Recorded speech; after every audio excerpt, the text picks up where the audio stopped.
অনেক রোগী চেম্বারে এসে বলেন, ডাক্তার, সারাদিনই গলাটা শুকিয়ে থাকে, ইদানিং খুব বেশি পানির তৃষ্ণা পায়।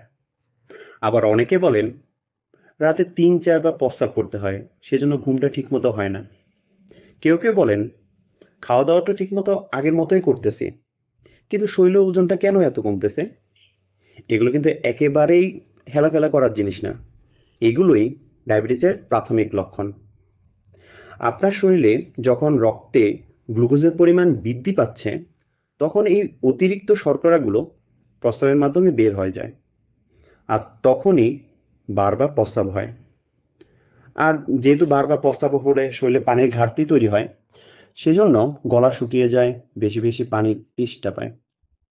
আবার শরীরে যেহেতু গ্লুকোজ কমে যাচ্ছে, ঠিকমতো এনার্জি পাচ্ছে না, সেজন্য শরীরে ওজনও কমতে থাকে। তাই হেলাফেলা করবেন না, ডায়াবেটিস পরীক্ষা করুন।